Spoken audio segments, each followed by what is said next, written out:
شنو موقفكم انتم كسواق اجره؟ هل هذا في ضرر المواطن ام في صالح المواطن؟ قطعة وارزاق وبس. حسبي الله ونعم الوكيل. أنا سائق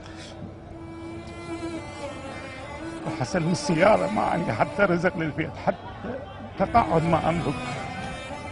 حسبي الله ونعم الوكيل. عمي دمعتك عزيزه علينا، لكن احنا نريد ناخذ رايك على مود بلكي مسؤول أي يسمع. رأي يا ابني؟ أي رأي؟ أي رأي؟ أبدأ أسألك عن أي رأي؟ أنا من الناس قطعة ورزقي.